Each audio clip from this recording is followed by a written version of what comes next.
Today I want to talk to you about how to do stage 1. And this is the reprocessing and grieving stage.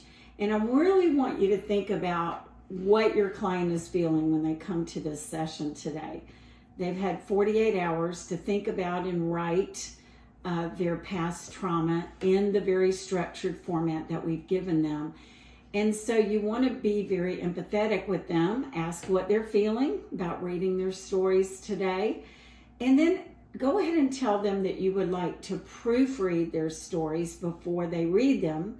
So could they just look over the stories and make sure that they have a time frame, a location, the facts in past tense, and their feelings at the time.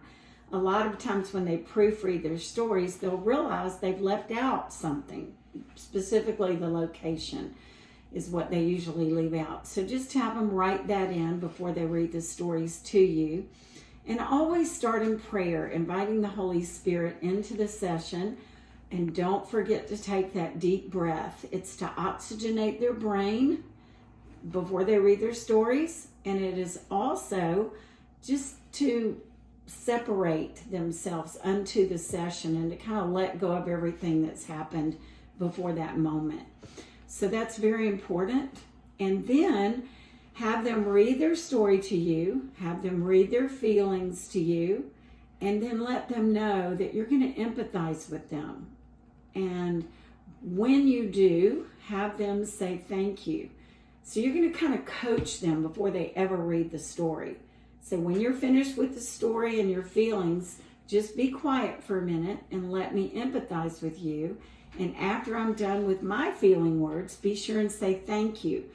That's because thank you connects your brain to my empathy. And then I'm going to say you're welcome. And then I'm going to ask you one more time, what are you feeling? Because sometimes new feelings come up when you hear the empathy. You may want to agree with one of the feelings they mentioned, or you may just have some new feelings that come up from reading. After that, you will just say you did a great job. We're going to go ahead and take another deep breath before we read your second story. And you breathe with them, of course, and then have them read their second story. And it goes on like that for all their stories. Now, if a person only has 1 or 2 stories on this source, then I would say you could go ahead and send them the stage 1 summary worksheet. If you recall, Dr. Denise Colson trains us to do them at the same time, but she trained me years before to do them separately. And I've done it both ways, and personally, I like separating them. It just seems right to let them sit in their grief after the first session rather than getting them back into their cognitive brain and analyzing. So finish stage 1 and then the following week do stage 1 summary. However, like I said, if there's only 1 or 2 stories, move on. Stage 1 summary is made up of 4 parts, and you want to explain this to your client.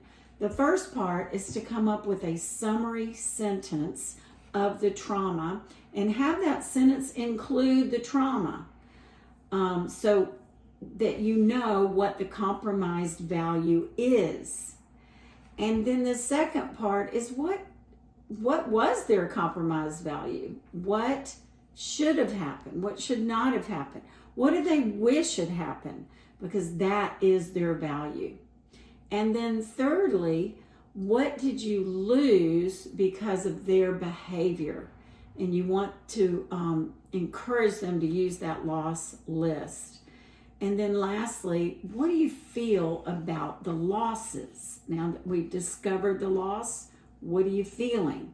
And encourage them to use the loss list. Now, sometimes clients will again tell you what they felt when the trauma happened.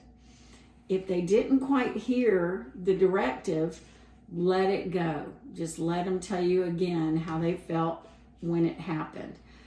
But next time, make a note that you want to reiterate these feelings are about the losses. not about what they felt when it happened. What do they feel now that they've discovered all this loss?